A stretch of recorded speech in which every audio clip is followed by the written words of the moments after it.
A paz do Senhor. Sou o professor Jonatas e é um prazer ter você aqui estudando conosco no nosso canal. Seja bem-vindo, seja bem-vinda. E nós estamos estudando um curso de escatologia e vendo os principais tópicos dessa doutrina bíblica. Lembrando que escatologia é a doutrina das últimas coisas. Nós já vimos em aulas anteriores o conteúdo da escatologia. Nós estudamos eventos proféticos, nós estudamos profecias, sabemos que existem profecias que já se cumpriram e outras profecias que ainda vão se cumprir.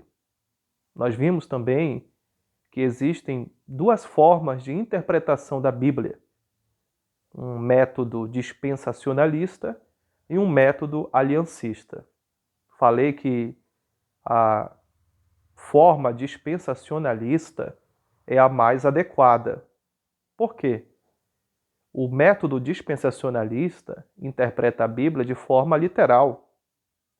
Nós utilizamos, por exemplo, o método histórico-gramatical, ou seja, Israel e igreja são dois grupos diferentes. E onde a Bíblia fala de Israel, nós vamos ler Israel e não igreja. Por quê? Como comentei na última aula, o reino de Deus era representado do Antigo Testamento pelo povo de Israel e no Novo Testamento pela igreja. São dois grupos diferentes. Esse é o método de interpretação dispensacionalista. Se eu não interpreto dessa forma, se eu entender que Israel e igreja é a mesma coisa, eu estou alinhado com o método aliancista. Então é muito importante, no estudo da escatologia, você definir o seu método de interpretação. Ou você é aliancista, ou você é dispensacionalista. Israel e igreja é a mesma coisa ou são grupos diferentes? Por que eu estou enfatizando isso? Porque eu tenho que entender onde começa a história de Israel e onde começa a história da igreja. Em que momento a igreja surgiu? Nessa aula, eu queria traçar, por exemplo, alguns destaques sobre o surgimento da igreja. Em primeiro lugar, a origem da igreja. Quando falamos de origem da igreja, nós precisamos retroceder. Por quê? Porque a origem da igreja se dá na eternidade. Se você for, por exemplo, na carta de Paulo aos Efésios, que é uma carta extremamente eclesiológica, é uma carta que trata da igreja e da origem da igreja, você vai ver, por exemplo, em Efésios, capítulo de número 3, versículo 10, o apóstolo Paulo dizendo: para que, pela igreja, a multiforme sabedoria de Deus se torne conhecida agora dos principados e potestades nos lugares celestiais, segundo o eterno propósito que estabeleceu em Cristo Jesus, nosso Senhor. Então perceba que a igreja está se revelando agora, nesse atual momento da história da revelação, do programa divino. É interessante que quando a gente fala de origem da igreja, a origem da igreja sempre acontece na eternidade. A igreja se originou na eternidade. Veja o que Paulo também fala na carta aos Efésios, no capítulo 1, a partir do versículo 3. Diz assim o apóstolo: bendito Deus e Pai de nosso Senhor Jesus Cristo, que nos tem abençoado com toda a sorte de bênção espiritual nas regiões celestiais em Cristo Jesus, assim como nos escolheu nele antes da fundação do mundo. Então perceba que a eleição da igreja, a escolha da igreja, a origem da igreja, ela se deu antes da fundação do mundo. Ela se deu na eternidade. Então esse primeiro ponto que trata sobre a origem da igreja, eu preciso entender que ela se originou na eternidade. Um segundo ponto é a revelação da igreja. É curioso, irmãos, que nenhum santo do Antigo Testamento, nenhum dos patriarcas, dos juízes, dos sacerdotes, dos profetas, dos reis. Nenhum deles sabia da existência da igreja. Os judeus não sabiam da existência da igreja. Israel não sabia da existência da igreja. Os discípulos não sabiam da existência da igreja. O Senhor Jesus vai revelar esse novo projeto, esse novo povo de Deus, por exemplo, em Cesareia de Filipe, como está registrado no Evangelho de Mateus, no capítulo 16. Se você abrir a sua Bíblia, em Mateus capítulo 16, versículo de número 15, o Senhor Jesus perguntou aos seus discípulos: E vós, quem dizeis que eu sou? Respondendo Simão Pedro, disse: Tu és o Cristo, o Filho do Deus vivo. E o Senhor Jesus lhe afirmou: Bem-aventurado és, Simão Barjonas, porque não foi carne e sangue que te revelou, mas meu Pai que está nos céus. Então perceba que, nesse momento, foi revelado aos seus discípulos a existência, o projeto que era a igreja do Senhor Jesus. Tanto que no versículo 18 desse capítulo, o Senhor Jesus continua dizendo: Também eu te digo que tu és Pedro, e sobre esta pedra edificarei a minha igreja, e as portas do inferno não prevalecerão contra ela. Perceba que nem os apóstolos aqui sabiam da existência da igreja. Nem os discípulos tinham ideia da existência desse novo projeto, desse novo povo de Deus, que era a igreja. E foi revelado aqui em Cesareia de Filipe. Agora eu quero chamar a sua atenção para um outro ponto. Aqui nós estamos vendo a fundação da igreja. Cristo é o fundamento da igreja, não Pedro. É interessante que Jesus está dizendo: Eu edificarei a minha igreja. É futuro. Ou seja, a igreja já tinha se originado na eternidade, mas ainda não tinha sido revelada na história. O Senhor Jesus disse: Eu edificarei. Perceba como o verbo está conjugado no futuro.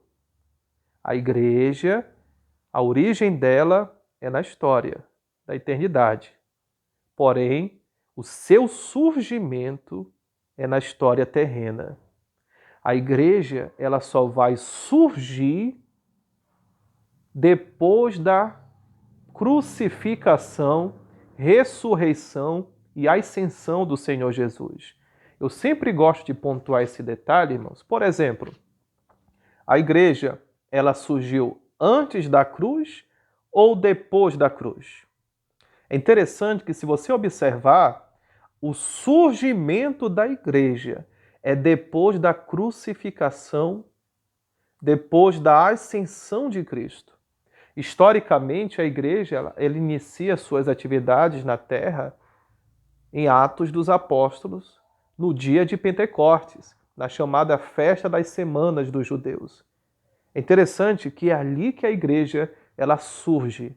O que eu quero dizer com isso? Você não encontra, por exemplo, a igreja nos evangelhos. Em que sentido? Você não vê a igreja atuante, iniciando suas atividades nos 4 evangelhos, em Mateus, Marcos, Lucas e João. Não. Você vê a igreja iniciando suas atividades em Atos dos Apóstolos, no capítulo 2.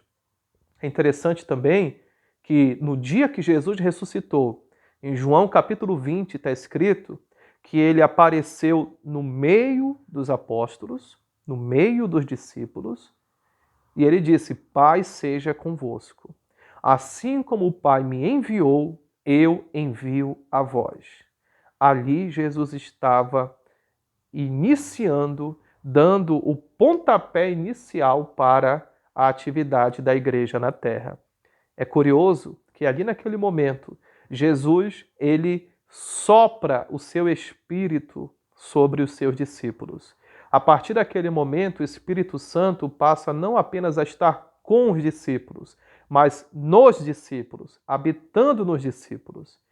Ali é o que Paulo chama de o selo do Espírito. Naquele momento, os discípulos foram selados pelo Espírito Santo. E ali Jesus estava virando a chave, porque ele estava transformando os seus discípulos em apóstolos. Não esqueça que apóstolo significa enviado.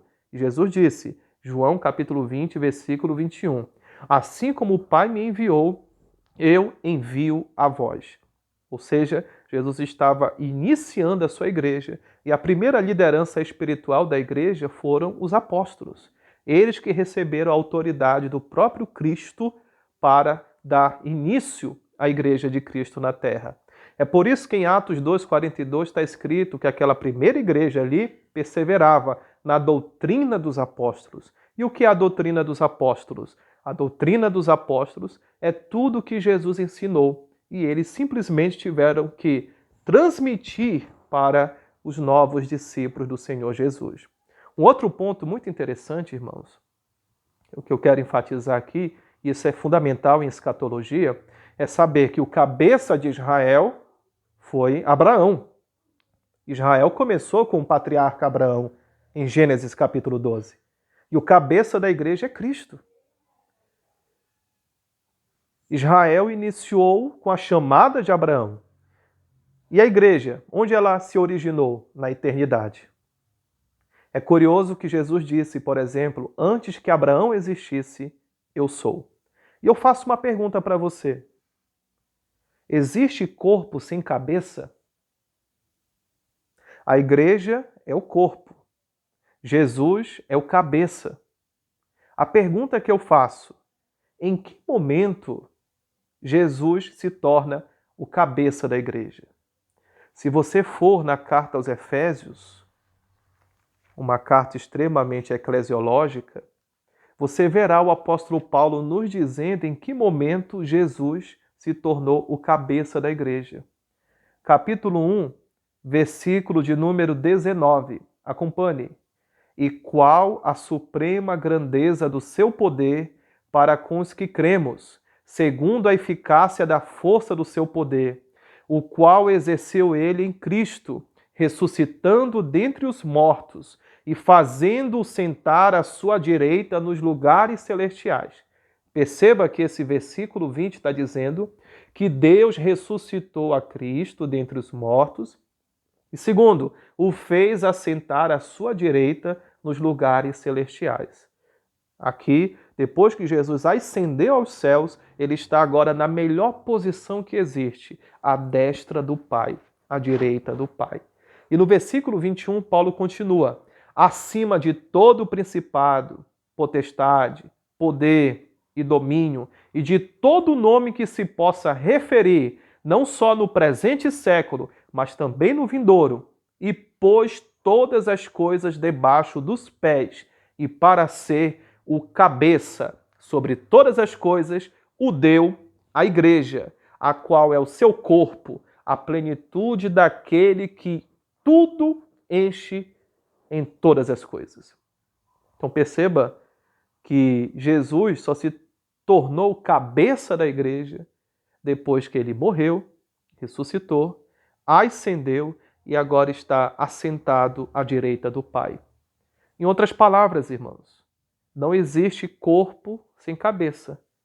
A igreja não poderia estar em atividade antes de ter o seu cabeça, Cristo. E Cristo só se tornou cabeça da igreja depois que ele subiu e está agora assentado à destra do Pai.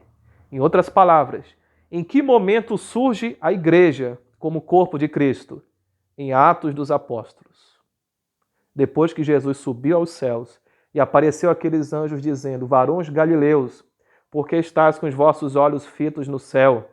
Esse mesmo Jesus virá, do mesmo modo como o viste subir. Jesus é o cabeça da igreja. Aí concluo dizendo, no Antigo Testamento, o povo de Deus era Israel. No Novo Testamento, é a igreja. Até a próxima aula. Um grande abraço.